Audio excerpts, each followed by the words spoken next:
Hello and welcome again to another episode of Chronic Talking.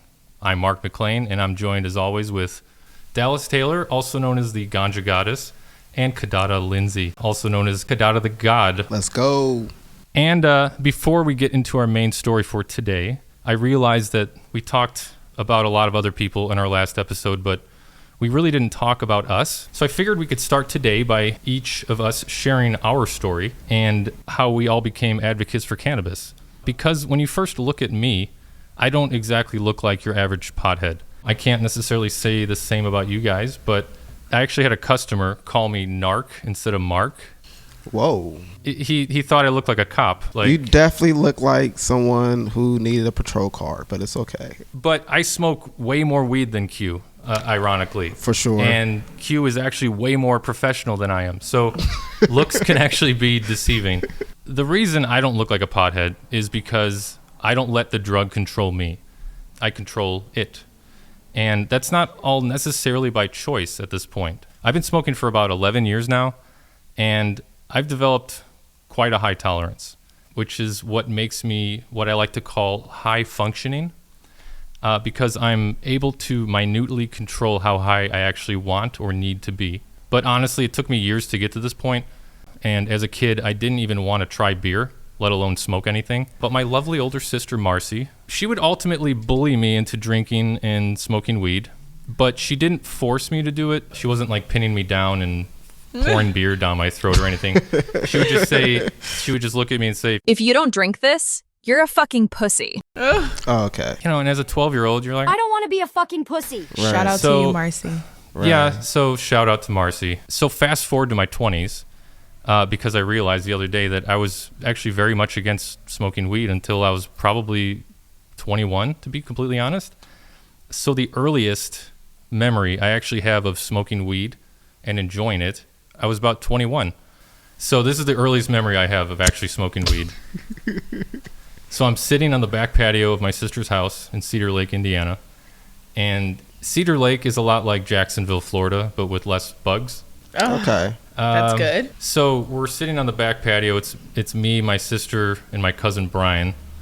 And Brian is the provider of what he calls sour diesel. And to me, as a kid, my cousin Brian was cooler than Fonzie, okay? Who's Fonzie? Brian was about 3 years older than me, and he still is, actually. I will hope so. He aged backwards. So Brian is 3 years older than me. And as a kid, he actually had a bow and arrow and a BB gun. So obviously, to a young boy, anyone in our age group who gets to play with weapons is automatically a badass. But then you grow out of that if you're... Did you idolize him? A little bit. I would have too. I would have too. He had all the cool music. He had all the cool video game systems. He was more of a free kid, maybe. More of a free-spirited kid. No, his parents weren't home. Right. Well, I don't want to start criticizing my aunt and uncle, but so we're sitting around the fire pit, passing a bowl around. Brian hands it to me, and as I take a slightly moderate hit, it wasn't a huge hit, the bowl is suddenly snatched out of my hand by Brian, and it disappears into his sweatshirt because a Cedar Lake police officer is walking up behind me, and I hear, "Hey guys, sorry to bother you. We just got a noise complaint." And meanwhile, I just inhaled a bunch of smoke, but I haven't exhaled yet. So I'm sitting there with my chest puffed out, trying to just look as normal as possible. Yeah. Because somehow this guy hasn't figured out that we're actively smoking weed, quite literally in the middle of smoking weed. But he's all about this noise complaint, all right? So he's like, "The neighbors just asked if y'all could keep the music down, even though there doesn't appear to be music playing." and the smoke is starting to burn my throat, so my eyes are welling up. And then he goes, "Well, y'all have a good one," and walks away. And luckily, his sense of hearing was just as bad as the sense of smell. Yeah. Because I didn't wait very long before I let out this loud, wet, haggard cough right into Brian's face. But thinking back, there might have been a small chance that the cop got in his car and went, "Fucking stoners." And then drove off, you know, For sure. The more I think about it. But that is my first experience, my earliest memory of smoking weed. So I'm kind of curious what you guys you know. You could go first, Dalis, Absolutely. if you want. Okay. You could tell us. There You you could go. tell them. So, first time smoking weed, I was 11 years old. Woo, started before I God did. damn. Yeah. My sister invited her. She's older than me, so she invited all her, guy friends, and we was trying to have a kickback, but outside. And one of the guys, he was like, "You want to hit this?" I was like, "Yeah." So I hit it, and I got high. But that wasn't a bad experience. The next time was with a friend. I had to be about 12 now. And we were smoking outside of her building, and she was like, "My uncle is coming. Oh we my have God. to go in house. We have to sober up." Oh No. man, that's Oh, the no. worst when you have to sober up. And then the weed back then, 15 years ago, was like the best weed in the world. Like you're Yeah, for sure. high as heck. So it wasn't coming down. But I remember she had this ice cream in her fridge, and she was like, "Please just eat the ice cream." And I'm sitting on the couch eating the ice cream, and the uncle walk in, and he smack it in my face. Oh my God, because he knew you were high. He knew. Oh He my knew. goodness. He knew. So that was one experience. Was that a bad experience? I think it wasn't a bad experience. Were you asking me, or is that That was a question. Is that a bad experience? to have to sober up dramatically quick after smoking? Yes. Yeah. Yeah, I think that's a- crazy. Anytime your high is ruined, and by the way, this is very much a Ruined. thing. For those of you that don't smoke, there is this phenomenon where you can smoke a whole joint or a whole bowl or a whole bong, and if your parents or any authority figure gets in your proximity, you have this ability to just shut that off automatically if you know what's good for you. If you know what. And my sister, once again, had this phenomenal ability to do that.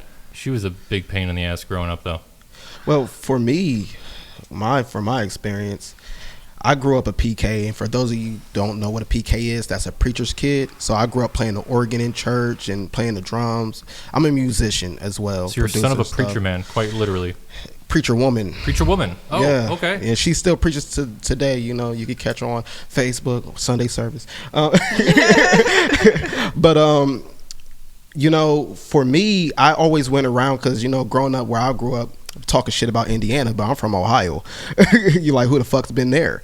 So for me, growing up where I was from, I saw my grandpa smoking weed, my whole family smoked weed, but I grew up in like a Christian home where my mom don't smoke or drink. And my brother, Interesting.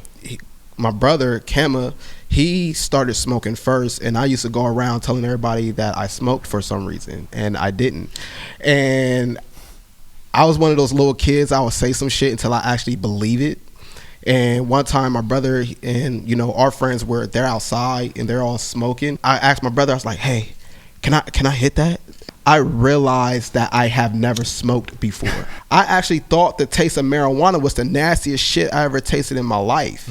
I was like, what the fuck is this burnt broccoli bullshit? And I just coughed so fucking hard. And then immediately, kind of like right now, because I don't smoke that much, the high kind of like engulfed into my body. And I just went in the house and I laid down because it was so heavy. Yeah. And then, mind you, they're still outside smoking. This is the beginning of the blunt. I just hit it once. Yeah. And then I went back into the kitchen and I just ran through the kitchen, ate a whole bunch of shit. And then I got on the computer, I watched some Dragon Ball Z. And then I went back upstairs, I passed out. I woke up a stoner because after that, I woke up a stoner. Wow. after that, I just started smoking with my brother. And at the time, our friend O'Neal, like all the time. But every time I smoke, I will ask for some snacks. And then I will lay down after I eat the snacks, and I'll pass out while everybody's still living life and doing their regular shit. So I didn't have a bad experience. I will say my worst experience smoking weed was one time where I got too high.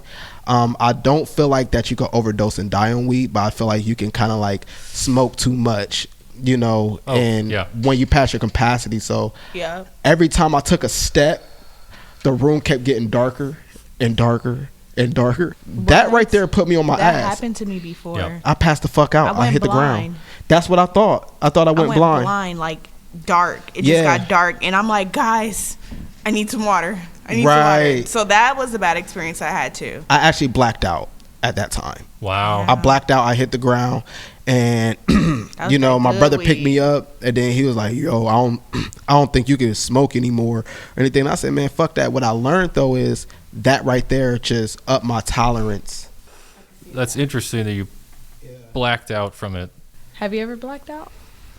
Well, yes, actually. I think we all went through. Look at him trying to save marijuana, guys. Bad things don't happen on weed. Well, the time I blacked out actually it reminds me of my next story. So in February of 2014, I finally moved to California, where marijuana was legal, but only if you had a medical marijuana card. And in 2014, getting a medical marijuana card in California was about as hard as getting a cab in New York City. I didn't know this before moving to California. I assumed the only people getting medical cards were those who were dying and people with glaucoma. But after living in LA for a while, I noticed that the majority of my friends had medical cards, and literally none of them had anything wrong with them. I mean, aside from arrogance and narcissism. But they all said the same thing. It was easier than it should have been to get a medical marijuana card, like that I would just have to make up some sob story, like that I broke my leg when I was a kid and now it aches in the winter. Which would totally actually work still today. Yeah. Oh, it totally would work today. So I thought about it, and I have this shoulder injury from when I lifted too much weight one day doing a shoulder press.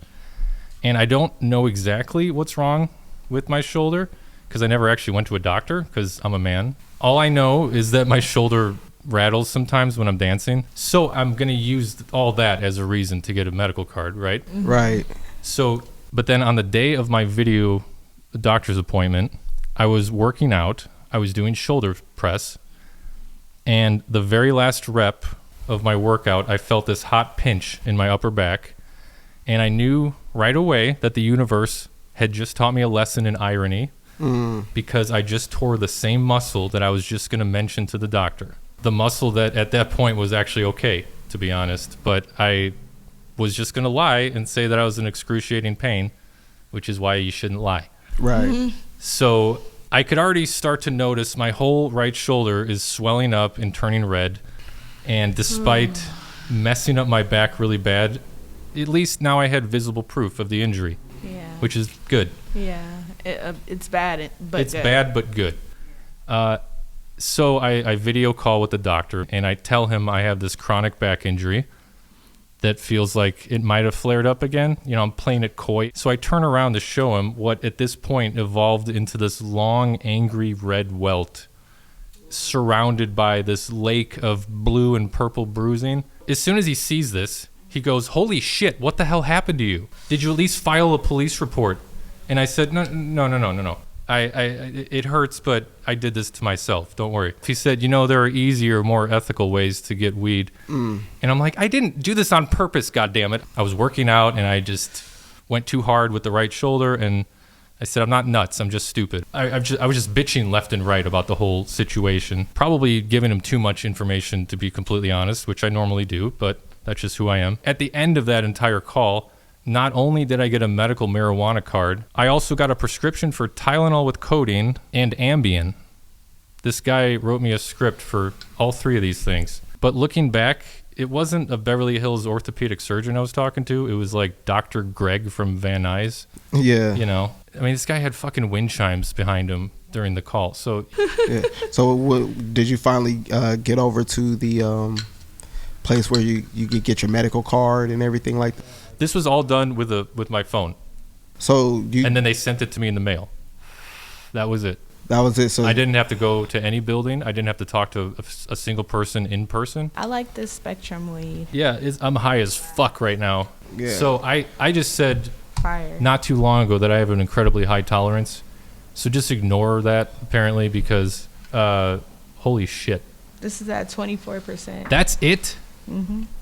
it has a full body high to it. Like to me, I'm getting CB1 receptors, CB2 receptors, CB3 receptors don't even exist, but those even I'm feeling right now. Speaking of really, really intense weed, I've got a pretty interesting story of my first I guess, my first legal purchase in California with my medical card. Yeah, how did that go? So unlike the rest of my scumbag friends who didn't have to throw themselves down the stairs to get their medical card, my first experience with smoking marijuana legally in California wasn't meant to be fun and giggly and all that. No, my only goal was to find the most aggressive indica I could find and put myself in a coma for 3 or 4 days. So I walk into a dispensary on Melrose, and immediately I'm overwhelmed. This is my first time in a legal dispensary, and I'm just blown away by how many choices there were. And mind you, this dispensary was the size of a school bus, okay? You walk in, there's a security guard behind glass. You give them your ID, and then you get buzzed into another small room, and there's one display case with like 12 different flowers and some other shit hanging behind them, and that was it. That was it. And I'm still overwhelmed. Because all I had known at this point was sour diesel that Brian gave me. Yeah. So I said, "You guys got sour diesel here?" And he says to me, Do you even know what sour diesel is? Like, "Yeah, looking Yeah. back now, what an asshole." Right? Yeah, like how do Like you if know someone what you know? If someone came into my shop and asked me like, "Oh, how much THC is in this?" and I said, "Do you even know what THC stands for?" yeah, Like I that's shouldn't be working with rude. people. I should be behind a computer in a cubicle, not working with humans, you know? Anyway, so they didn't have sour diesel.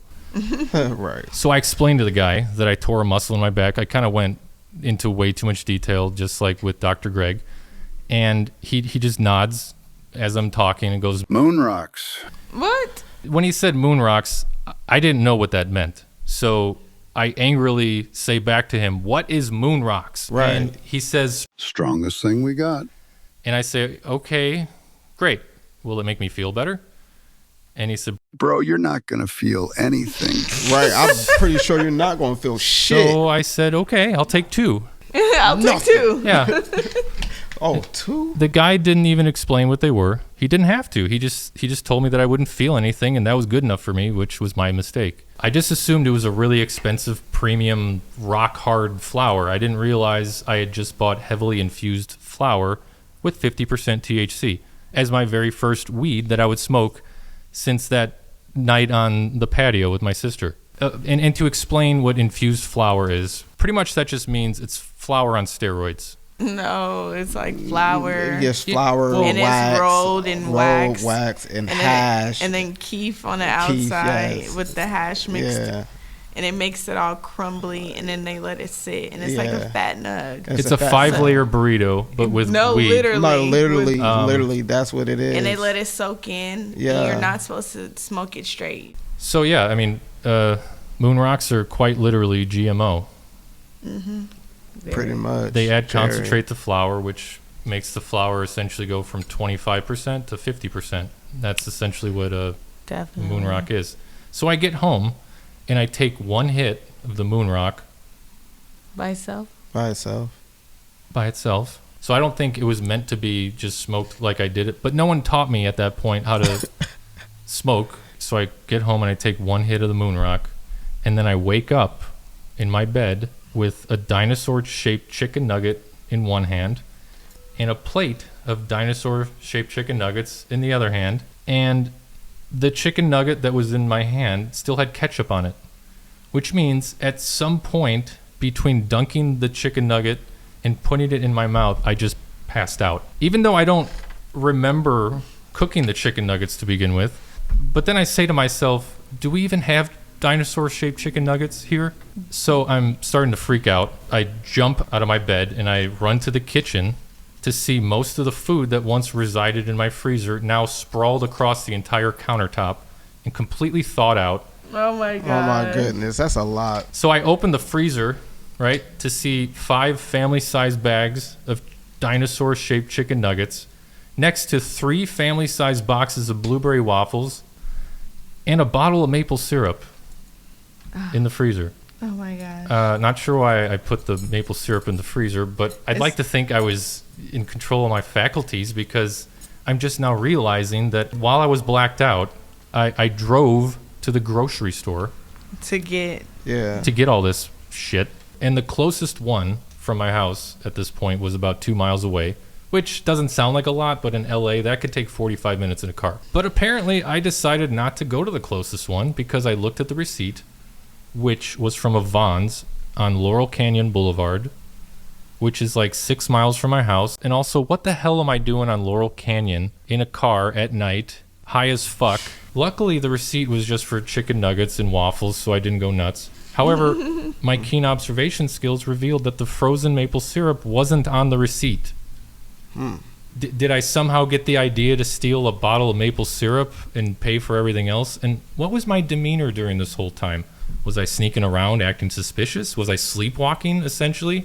Did I, God forbid, speak to anyone? Don't hurt me. I mean, all these things I have zero recollection of. And at this point, I'm worried about pretty much everything because what the hell happened last night? I'm worried that my car isn't parked out front, but like an ice cream truck is there instead. Right. But luckily, that was it. That was it. Nothing got damaged, at least on my car. I'm not sure if Mr. Hyde caused any property damage, but the most psychotic part of this whole thing was that I woke up feeling rested. But then I realized not only did I smoke a very intense flower, but I also apparently took an Ambien to help me sleep, and I apparently washed that down with some Tylenol with codeine. Jesus. Because man. I was in pain, and I was kind of desperate at that point, you know? Right. Yeah. And I was a It dumb, gets like young that. idiot back then. Right. I could understand the pain you was going through, though. Like, ugh. But I literally thought at first that the moon rocks were the sole reason for making me black out. But looking back on it, the guy at the dispensary was right. I didn't feel anything. Yeah, your pain was gone. My pain was gone. At least You are kind of a bigger guy, so all those drugs. Right. That's a lot. That was saying. Now, if it's on me, it'd have been different. You know what I mean? Oh, yeah. I'm lucky I to would be probably alive. been in a hospital. I'm lucky to be alive. And just for the record, this was 11 years ago. And I've done a lot of growing in those 11 years. So I'm glad. I'm glad. Yeah. Got to grow from a lot of that, you know. I'd like to think I'm a lot more responsible with mixing my own drug cocktails. But I'm also completely healed with the shoulder. Good. Like there's no rattling That's anymore, good. actually. You didn't have to go So, to the hospital or anything? Didn't have to go to the hospital. And I'm also not addicted to opioids as a result. See, if I would have injured myself in Indiana, I would have been prescribed oxycodone or Oxycontin. Not Tylenol with codeine, but yeah, looking back, that's why he prescribed it, because I wasn't addicted to it when I was done. Dealing with injuries can be a real like tough thing, especially on the mental too. You know, when my God, yeah. I had a motorcycle accident, you know, a while back, and I got plates in my foot now from it, and they put me on Percocets then. And when I was taking them because it would go numb and I wouldn't feel the pain. But after a while, I just really like realized I was like, I don't like the feeling that Percocet gave me. Like it felt like it don't get me wrong, being on a Percocet felt good, For you know, the pain. but for the pain. But once that pain, like after a while, like where I felt like where it was getting me high in certain stances, I didn't really like that feeling. Yeah. I said, fuck them perks. And I just had to keep smoking my weed, and that's what I just kept doing. I was like, wow, because I did not want to be on Percocets, because I understand for everybody out there who's dealing with addiction or anything like that, you know, make sure that you find a more holistic way to solve things. Because I didn't want to do the Percocet, so I just kept smoking so much weed. At that time, I think that's the most weed I ever smoked. Like I even had a homie who came over here give me dab hits too as well. Yeah. Would you credit then most of your recovery to marijuana? Yeah, that's my point. Most of my recovery from that is just because I think what other people fail to forget is, you know, we speak a lot about the high, but we don't understand like the mental of how it can help you get through the mental stage of actually dealing with something. And I think that right there is a more powerful medicine. Yeah, you might be able to numb some things, but you could do more damage because you don't feel it. So you're just moving it any old type of way. Right. I had to learn that. It's essentially heroin in a pill form. Oh my gosh. Yeah, it is. Really Isn't it? Don't they say it's just a molecule away from being? Oh yeah, it's so heroin close. Or something. The molecular structure. That nod. Yeah. It's actually, I think, I don't know if Percocet is as close as Oxycontin. I heard the same thing about what is the shit? You know, syrup. You feel me? Scissorp. Yeah. Codeine is what that's called. Yeah. You know what I'm saying? So it's like I'm very familiar with that one. I didn't mix grape juice into it to make it taste better. We was wild. We used to actually take codeine and rub it on a blunt. Wow. Back in the day, yo. Okay, so what I did wasn't. I ain't gonna lie. I know. So what I did wasn't that out of the ordinary. I was just being a Yeah. thug, I guess. Cool. Hey man, I No. learned some of my shit. My boy Timothy, shout out to my homie Timothy. He the one who used to come over to my house and really give me the highest I ever been. That was my white friend Timothy. You know what I'm saying? He used to come over with all these contraptions, open up his whole box. This dude got bongs. He got, you know, things you can hit dabs out. That's who was coming over giving me the dab hits. Nice. Honestly, the highest I ever got was not from smoking weed, but from vaping it, ironically. Same for me. It was using a volcano is what they're called. And it's basically this metal contraption where you pour the weed in, and you don't even have to use that much. But what it does is it will vaporize the weed. It will use every part of the buffalo, so to speak. It's the most efficient way to smoke weed, but also the most effective. Wow. And it fills up either a giant bag, just a giant plastic bag you could get, or you could get a whip for it, and like you're smoking a hookah, essentially. But they're pretty expensive. They're about $500-$600 for a new one. So it doesn't burn the weed, it vaporizes. It doesn't burn it, it vaporizes it. But it still decarboxylates the flower, so you're still getting that benefit. In fact, once the flower has been vaped, you can in fact use that flower for edibles once it's been decarbed. That sounds so cool. So after the moon rock incident, I started doing my own research about specific strains for pain relief. And then I went to a different dispensary than the one I originally went to on Melrose. One with a much friendlier and much more knowledgeable budtender, which brings me to one of my points that I want to make, is that most budtenders are idiots. Anytime I go into a dispensary, I'll always test them first. And I just want to make sure they actually belong there, you know? Actually make sure they belong there. So all the budtenders watching, watch out for Mark, because he's watching you to make sure that you're doing your job right. Honestly, what I do should be a job. Yeah. Hey. The same way the police have internal affairs, budtenders should have that too. So, you know, I would say something simple like, is Super Silver Haze good for anxiety? And if they would say, oh yeah, totally, I would say, no, actually, you poor dumb idiot. Please get a different job before you kill someone. Because Super Silver Haze, if you know anything about weed, will throw you into a panic attack if you're even prone to them. And I know from experience. Anxiety, keep on trying me. Sing that shit, Dalis.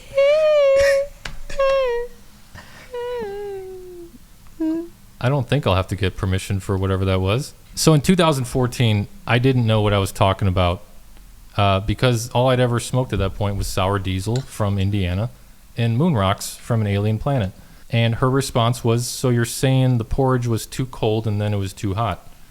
And I said, thank God I found a person with a brain in her head. But I was honestly lucky to find this place because she actually knew what she was talking about, which unfortunately isn't very common in dispensaries nowadays.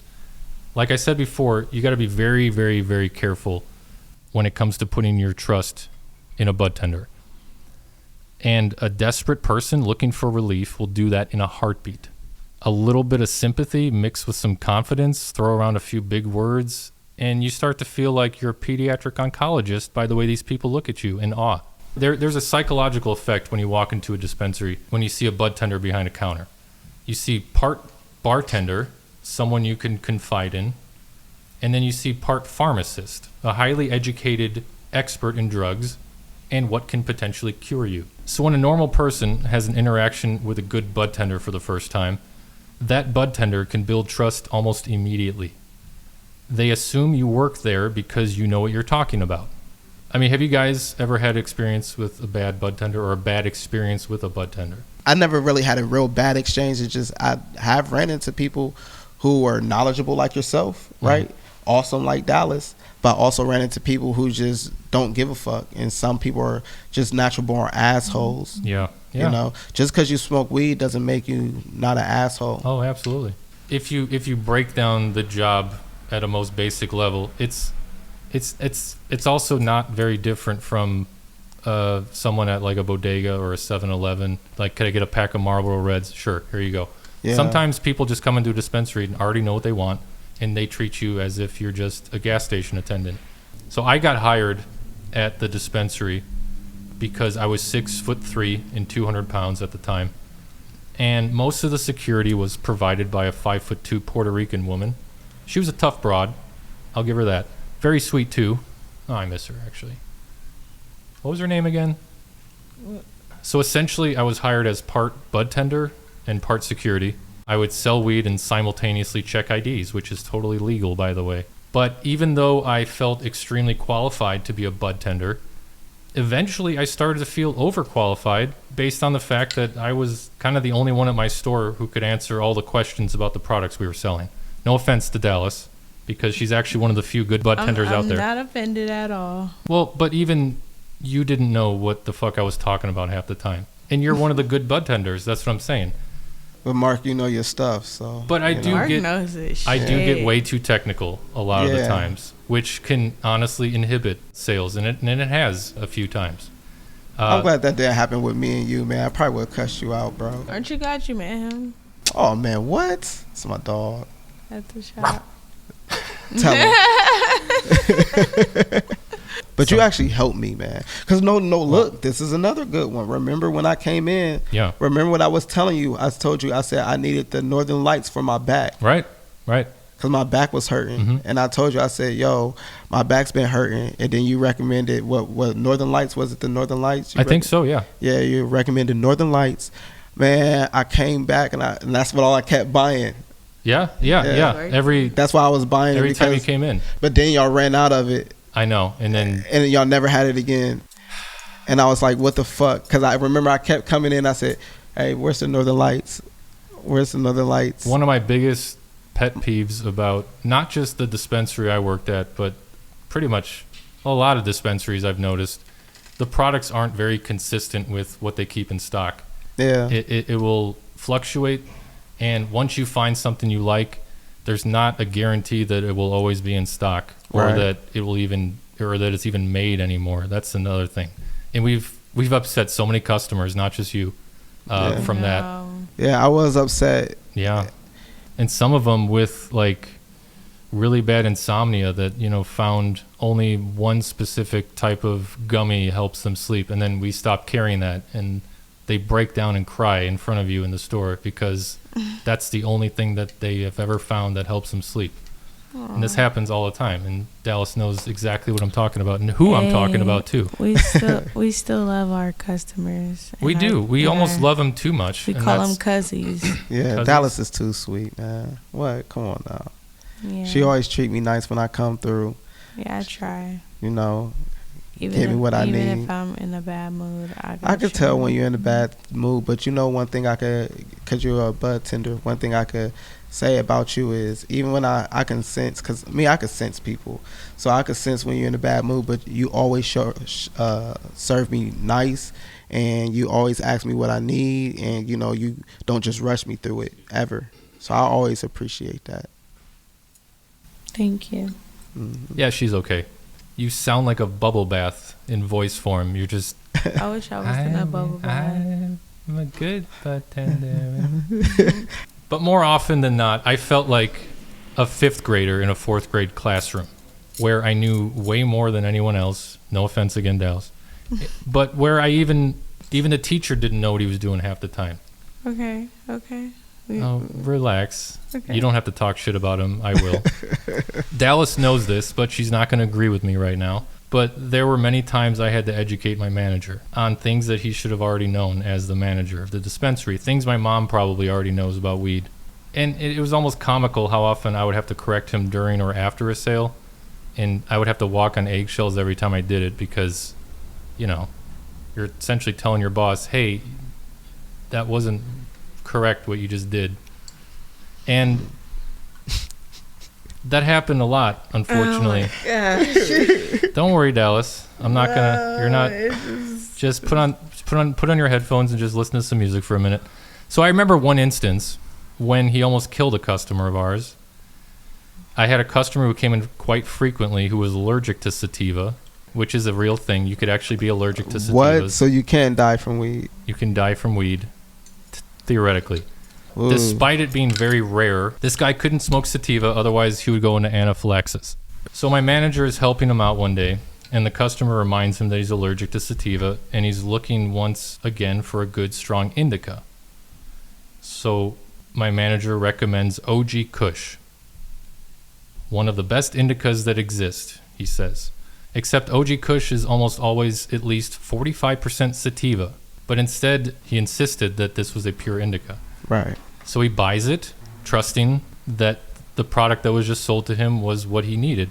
What happens? He comes back with hives on his throat, bags under his eyes, scratching his skin like he's going through withdrawal. And I'm the one that greets him at the door. And he comes up to my face, like this far from it, and says, "You guys sold me a sativa. What the fuck?" Right. And, you know, I get that it's a common mistake to not know the exact profile of every single strain. There's over 700 strains as of 2024. So to remember every specific detail about it, that's hard to do. So I don't necessarily think he was trying to kill our customer. I don't believe he's like one of those nurses who's slowly poisoning their patients, you know? Yeah. I'm not making him out to be a villain. He doesn't belong behind the counter though. He's the manager. So he really shouldn't even be selling weed to begin with, in my opinion. But like I said in the last episode, I have no ambition of running a dispensary for reasons like this, because no matter how much money you invest into the look of the place, the security of the place, it comes down to the Budtenders. Are they going to be good, or are they going to be a bunch of pretty little lemons? In my industry, it's a lot of companies that are the same, right? Mm-hmm. But what people tend to sleep on in business is culture. Yeah. When you have a certain type of culture and a certain type of way things are supposed to be, like for instance, I don't believe Starbucks just hire anybody. Every time I walk in there, their customers all look the kind of same, a group of people who will hang out with each other. But even a barista goes through a rigorous training. Yeah. I've had so many friends that worked at makes sense. Starbucks, and they're in training for a couple weeks at least, Yeah, like of course. learning every aspect But of I'm it. saying, if you were to open a dispensary, because I know you say you don't want to open up one, Right. but if you were to open up a dispensary, do you think that you can breed a certain type of culture that can, foster good budtenders? Oh, for sure. I would most likely be in charge of the training personally. Yeah. So a doctor requires like 16 years of school. A pharmacist requires 7 to 8 years. A personal trainer needs to become certified before he or she can even work in a gym. Even a bartender needs to go to bartending school. Yeah. So a budtender requires no training, no certifications, no college degree. Some places probably won't even require a high school diploma if you're a smooth talker. Right. So I think there should be a mandatory certification course that anyone working in this industry should have to complete before they're allowed to sell these potent drugs to would-be victims who just want to feel good but end up having a horrible experience. They gotta up the price Yeah. if they gonna have to. If they want to do all that, Yeah. I feel like they gonna have to start paying them way more. Them way more. Them way more. There we go. Good morning, Dallas. How was your nap? You can hand me my joint, brother. Okay. So even as a good budtender, I've made dumb mistakes myself, okay? I'm not As perfect. we all. I did at least 3 times that I could think of. Dallas, Yes. have you ever fucked up like majorly as a budtender that you're willing to admit? Yeah, I could say I fucked up. One time a guy came and I guess he traveled far to come get a certain brand. Mm-hmm. And at the time I didn't really know how to work the system that we were using. So it just wasn't ringing up. And usually once it doesn't ring up, I usually just tell him, like, we can't sell it to you. Yeah, I remember that problem. And he was so upset. Like, he literally, like, I don't know. Why couldn't you guys sell it to him? Yeah, why couldn't we sell it? You're the assistant manager.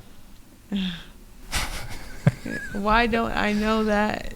Like, why didn't someone teach me that? I don't know. But anyways, long story short, he came back and I sold it to him, and he just was like nonchalant. He didn't really give me too much attention. So. How far did he come from? Do you know? Was he? Oh, is this the guy from Santa Barbara? I don't know. He was a tall guy, big guy. Oh, the tall guy. Yeah, because we only had 400 customers. So You know, people want what they want, yeah, and they Yeah. get angry. when we don't have it. And that's what I was just talking about when I was coming in trying to get the Northern Lights, and Yeah. you guys did not have it no more. And I know. that shit was helping my back. I came in and I remember when I first bought it. I came in and I told Mark, I was like, "Yo, man, this was great, bro. Thank you so much. Like, it's like I could sleep. My back doesn't hurt."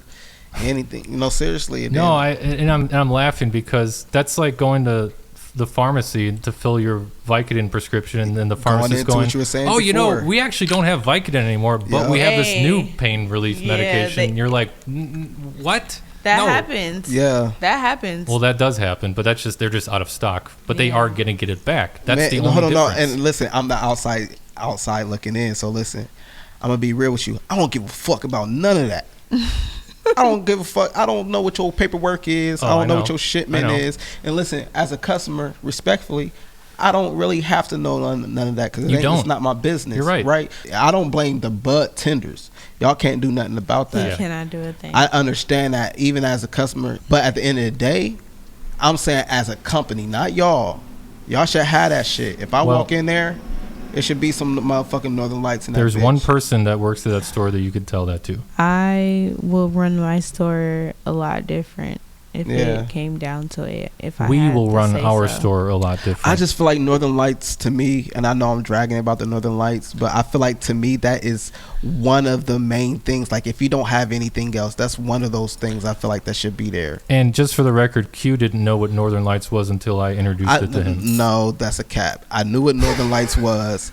It's just when you Come on, make me look good at least. Listen, no, Give me a this break. is where I you, need this. No, this is where you do look good. Okay. I came in and I was like, yo, I really need something for my back. And then we was going through different things, and then I seen the Northern Lights, and then at first you recommended one thing, and but I told you, I was like, yeah, but I be having stuff to do and I can't, Yeah. whatever. I was like, what about the Northern Lights? That's when you taught me about what Northern Lights is and what Right. makes it Northern Lights. Right. And that's when I was like, yo, I think that would be good. And you say, actually that will be good for your back because of this and that and that. I learned that there are essentially two different types of customers that visit a dispensary.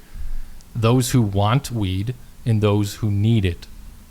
And it's very Yeah. important as a budtender to understand the distinction between the two.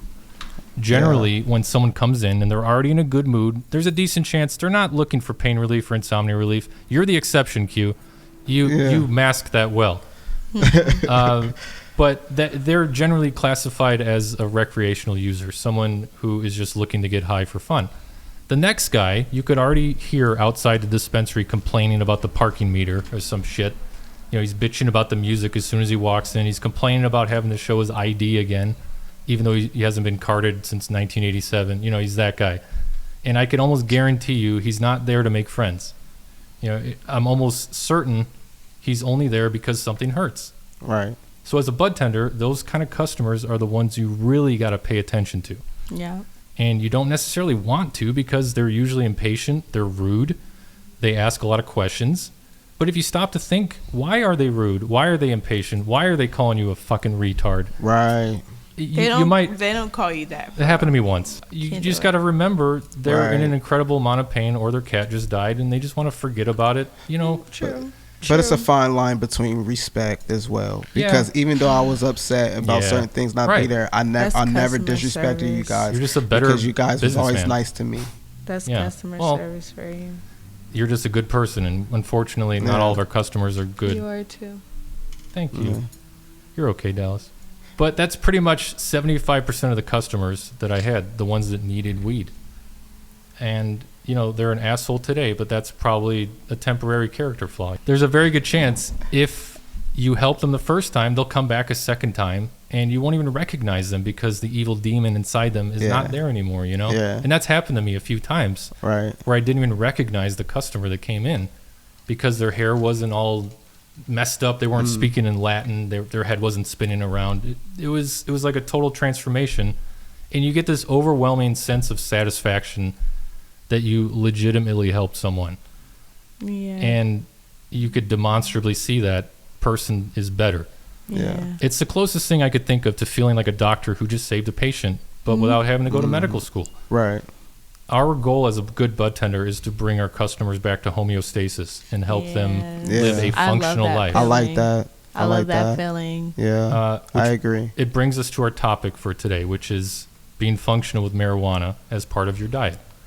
And I fall into both categories of marijuana user, recreational and medicinal, because I'm not always looking for pain relief or to calm down. You know, sometimes I just like to have fun with it, which is okay every now and then.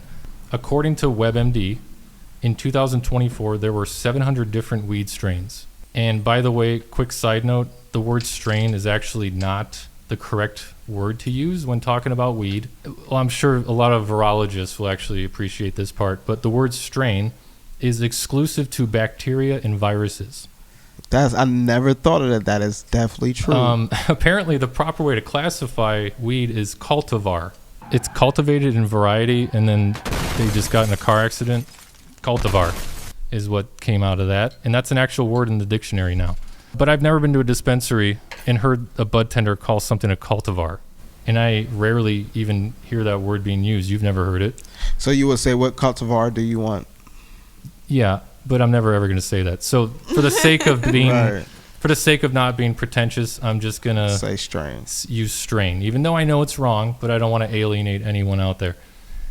So 700 strains, that's a lot.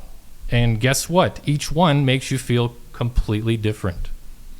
So it can quite literally take a lifetime to master the art of the strain, to know which one is best for you, to help you sleep, to help you write song lyrics, to help you make lists.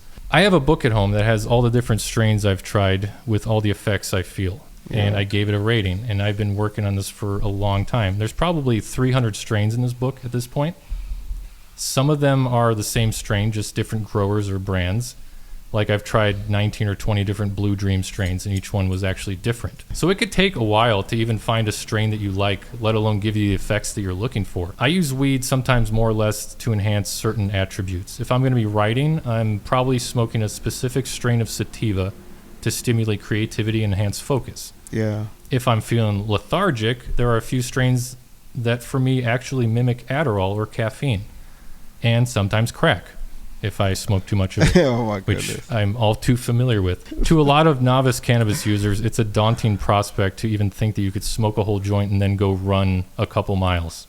And I know some people that do that, but I also know some people that take one hit and then they're paralyzed. Being high functioning, as I call it, it's very similar to being a functional alcoholic, except functional alcoholics need alcohol. That's the only difference. I know a few people that actually need to drink a six-pack before they could even talk to their kids. It's sad. But this idea of functioning with pot is relatively new to a lot of people, especially older people who've only really experienced hippie culture. Granted, weed was still used in the 60s and 70s for creative purposes, but let's be honest, Sgt. Pepper's Lonely Hearts Club Band wasn't a product of weed. That was a much different drug. The weed in the 60s and 70s was a third of the potency of today's weed, and there were nowhere near as many options back then. We did get a lot of new strains from soldiers coming back from Vietnam who smuggled seeds back with them, but a lot of the only strains available in the 60s and 70s were ones that were naturally grown in areas they were indigenous to, also known as landrace strains. Generally, a landrace strain will have the location in its name. That's a good way to figure out if it is or isn't a landrace. Acapulco Gold, for example, Panama Red, Durban Poison from Durban, South Africa. Most landrace strains are actually some of the best strains in the world because God created them, not some guy in a lab. They're the most natural form of marijuana that exists. Wow. I need to try all of them. Good luck. One of the ways I use weed every day as an enhancement for functionality is when I'm working out. Really? Yeah, actually. And if you don't know if you could handle a workout while you're high, try going for a walk next time you're stoned. And if you find that the trees are attacking and laughing at you and cars seem to have to get out of your way, then I would suggest sticking to sober strength training. I would more or less stick to the CB1 receptor strains, which are generally sativas, things that put you in the right headspace to focus. And that's kind of what I normally do when I smoke weed before I work out. Sativas are generally better for that sort of thing than indicas. But unlike indicas, sativas work with what's already in your head. whether it's adding to the chaos inside or just trying to take some of it away. And that's why certain sativas can actually improve functionality for patients with ADD and autism. I do have ADD. I was diagnosed with ADD, and I do take Adderall. And I do find that certain strains actually will work in conjunction with the Adderall to help kind of take off some of the negative side effects, the jitteriness. Even some sativas can do that. If you know what you're doing. So you don't necessarily want to just stack on different strains on top of Adderall and just say, okay, this should be fun. You kind of have to do a little guess and check, and it's not always a pleasant experience. But once you get to that sweet spot of being able to tailor exactly how you want to feel using specific strains, it's nice to be able to take the edge off with still being functional. And having ADD, it's good to have the two working together sometimes and not have to feel like I'm going to have a panic attack or I'm on the verge of having one from the Adderall being too powerful that day. So weed can really help with ADD. And that'll do it for today's episode of Chronic Talking. If you liked what you saw or liked what you heard, please subscribe or like or whatever. Put on the notification bell. Yes. And put on a happy face. I'm Mark McLain, and for Qadada and Dalis, have a good one, and we'll see you next time. Bro, you're not going to feel anything